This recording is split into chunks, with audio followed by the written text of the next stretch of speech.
हम आज अपनी यात्रा में यहोशू अध्याय 3 में आए हैं, जहां इज़राइल के लोग जॉर्डन नदी के किनारे कैंप कर रहे हैं। वे कनान की भूमि में प्रवेश करने के लिए तैयार हो रहे हैं। अब आप यह उम्मीद कर सकते हैं कि यहोशू लोगों से कहेगा कि अपने तलवारें तेज करें, लेकिन इसके बजाय वह कहता है यहां पद 5 में, अपने आप को पवित्र करो क्योंकि कल भगवान आपके बीच अद्भुत कार्य करेगा। अब पुराने नियम की पवित्रता में उनके कपड़े धोना, स्नान करना शामिल होता था, लेकिन यह उनके दिलों की आत्मपरख और पापों की स्वीकृति का भी प्रतीक था। तो यहाँ का सिद्धांत कालातीत है। शायद इसका कारण कि हम भगवान की शक्ति को उतना नहीं देख पाते जितना हमें देखना चाहिए, यह है कि हम उतने पवित्र नहीं हैं जितने हमें होना चाहिए। जैसे शुद्ध पात्र, भगवान को वास्तव में तेज तलवारों की आवश्यकता नहीं है, उन्हें चालाक लोगों की आवश्यकता नहीं है। वह साफ सुथरे लोगों को चाहता है। अब जैसे जैसे जॉर्डन नदी गलील झील से मृत सागर की ओर बहती है, ये कई 100 फीट नीचे जाएगी। इसका मतलब है कि इसमें एक प्राकृतिक धारा है। बसंत के मौसम में बाढ़ के दौरान यह अपने किनारों से 1 मील चौड़ा बह जाता है। और यहां और अब यह बसंत का समय है, इसीलिए इजरायली इस छोटे से पानी के धारे के पास कैंप नहीं कर रहे हैं। वे एक चौड़ी, तेज, बहती नदी के पास हैं। और इनमें से कई लोगों ने 40 साल पहले मिस्र में भगवान को लाल सागर के पानी को अलग करते हुए नहीं देखा था। और मुझे यकीन है कि वे सोच रहे होंगे, आप जानते हैं भगवान अब इस जॉर्डन नदी को पार करने के लिए क्या करने वाले हैं। यहोशू यहां राष्ट्र से कहता है, पद 10 में, यहां है कि आप कैसे जानेंगे कि जीवित भगवान आपके बीच हैं और वह बिना किसी विफलता के आपके सामने से निकाल देंगे। कनानियों, पद 13, जब यहोवा अर्थात सारी पृथ्वी के प्रभु का संदूक उठाने वाले याजकों के पांव यर्दन के जल में विश्राम करेंगे, तब यर्दन का जल बहना बंद हो जाएगा और ऊपर से आने वाला जल ठहर जाएगा एक ढेर में। तो तस्वीर को समझो, याजक वाचा के संदूक को ले जा रहे हैं। यह वह सोने से ढका हुआ बक्सा है जो लगभग 2 फीट बाई 4 फीट का है। इसमें हारून की छड़ी है, इसमें मन्ना का बर्तन और कानून की पत्थर की पट्टिकाएं हैं। आप यहां देखते हैं कि आर्क रास्ता दिखा रही है।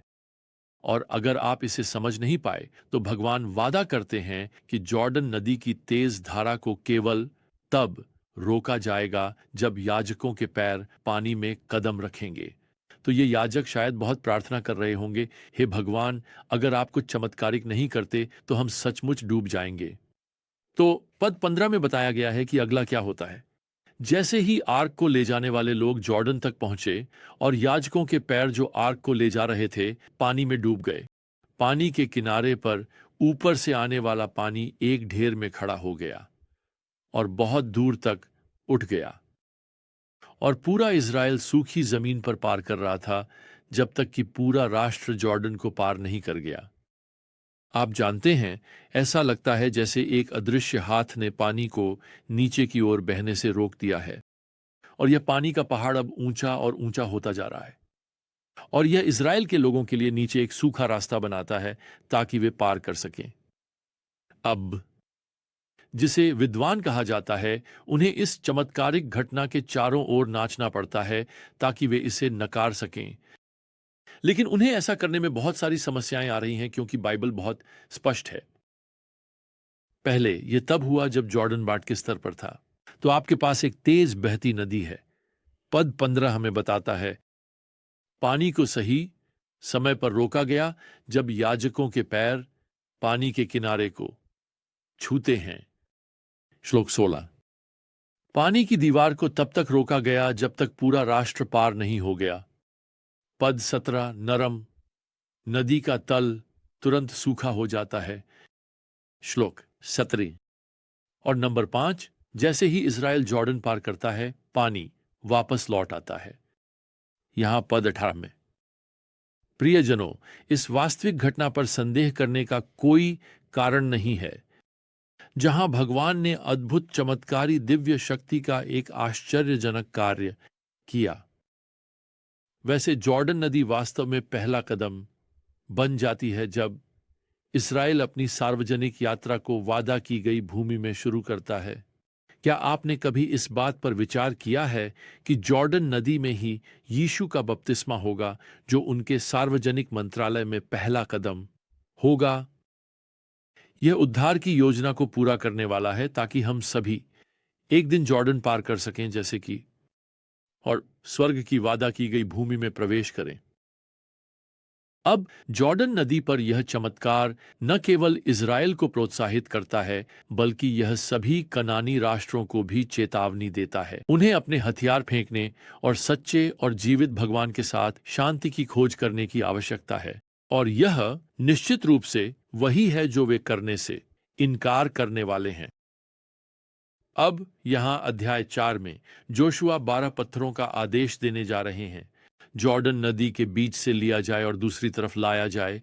वे एक राष्ट्रीय स्मारक बनाएंगे, जो भगवान की व्यवस्था का एक स्थायी स्मरण होगा। आप जानते हैं, भगवान जानते हैं कि हमारी आध्यात्मिक जीवन में सबसे बड़े दुश्मनों में से एक खराब याददाश्त है। हम भगवान की उपस्थिति पर सवाल उठाते हैं, क्योंकि हम भूल जाते हैं कि उन्होंने अतीत में क्या किया है। तो यहोशू यहां पद 21 में कहते हैं, जब आपके बच्चे भविष्य में अपने पिता से पूछेंगे, ये पत्थर क्या मतलब रखते हैं, तब आप अपने बच्चों को बताएं, इज़राइल ने इस जॉर्डन को सूखी भूमि पर पार किया, जैसे कि आपके भगवान ने लाल सागर के साथ किया, जिसे उन्होंने हमारे लिए सूखा दिया जब तक कि हम पार नहीं हो गए। मैं आपको यह सुझाव देना चाहता हूं कि आप भगवान की व्यवस्था की यादों के लिए एक मानसिक ट्रॉफी केस रखें, ताकि आप समय समय पर वापस जा सकें और याद कर सकें कि उन्होंने आपके लिए क्या किया। मुझे याद है, जब मेरी पत्नी और मैं पहली बार शादीशुदा हुए थे और मैंने सेमिनरी की पढ़ाई शुरू की थी। मैं आपको बताता हूं, हम चर्च के चूहों की तरह गरीब थे। एक महीने हमारे पास अगले महीने का किराया देने के लिए पैसे नहीं थे। खैर, हमारे मकान मालिक एक विश्वास करने वाले थे, और जिस दिन हमारे किराए की देयता थी, उन्होंने हमें फोन किया और बताया कि भगवान उनके दिल पर प्रभाव डाल रहे हैं उस आने वाले महीने का किराया हमसे न लेने के लिए। मैं आपको बताता हूं, हमारे लिए यह जॉर्डन नदी को पार करने जैसा था। सूखी भूमि पर आपके बच्चे और पोते आपसे क्या सुन रहे हैं? वैसे, क्या आपके पास भगवान की वफादारी की यादों का एक ट्रॉफी केस है? अब आप सोचेंगे कि इस बिंदु पर भगवान की चमत्कारी शक्ति से यह हासिल करने के बाद इजरायली तैयार हैं। वे यरीको पर अपने हमले के साथ आगे बढ़ने के लिए तैयार होंगे। लेकिन इसके बजाय यहोशू अध्याय 5 में 2 घटनाएं उन्हें धीमा कर देंगी। पहले, यहोशू खतना करने की वाचा की प्रथा को फिर से स्थापित करते हैं। अब पहले 9 पदों में हम यहां पढ़ते हैं कि इज़राइल के सभी पुरुषों का खतना किया गया है। यह इज़राइल के भगवान के साथ वाचा संबंध का प्रतीक है। देखिए, वे 40 साल तक अपने अवज्ञाकारी माता पिता के पीछे जंगल में बड़े हुए और उनमें से किसी का भी खतना नहीं हुआ था। खैर, पद 8 हमें बताता है कि वे अपने कैंप में अपने स्थानों पर तब तक रहे जब तक कि वे ठीक नहीं हो गए। तो यहां वे हैं, यरीको पर हमला करने के लिए तैयार। और भगवान प्रभावी रूप से कहते हैं, नहीं नहीं, इतना जल्दी नहीं। यह सही सैन्य कदम हो सकता है, लेकिन यह सही आध्यात्मिक कदम नहीं है। आप देखिए प्रिय, भगवान आपके साथ आपके रिश्ते में अधिक रुचि रखते हैं, न कि उनके लिए एक और उपलब्धि में। और हम अक्सर अपनी उपलब्धियों में इतना खो जाते हैं, जब भगवान जो चाहते हैं वह एक रिश्ता है। दूसरी देरी यहां पद 10 में है, उन्होंने महीने के 14वें दिन यरीको के मैदानों में शाम को पासओवर मनाया। अब पासओवर उस अंतिम प्लेग के बाद देश की मिस्र से मुक्ति की याद है। वहां वे एक मेमने को मारते, भूनते और खाते और अपने जीवन में भगवान की कृपा को याद करते। अब अगर यरीको शहर के कुछ जासूस इस सब कुछ देख रहे थे, तो उन्हें जरूर वापस भागकर यह अजीब खबर बतानी पड़ी होगी कि इज़राइल उनके खिलाफ मार्च करने नहीं आ रहा है। वे वहां किसी प्रकार का राष्ट्रीय बारबेक्यू कर रहे हैं। खैर, यह उससे कहीं अधिक है। आप देखिए, परमेश्वर चाहता है कि इज़राइल उसकी शक्ति का अनुभव करने से पहले मिस्र पर उसकी शक्ति को याद रखे। यरीको पर, और यरीको की यह लड़ाई बस आगे है। खैर, तब तक प्रिय प्रभु यीशु मसीह की कृपा, भगवान का प्रेम और पवित्र आत्मा की संगति आप सभी के साथ रहे। आमीन।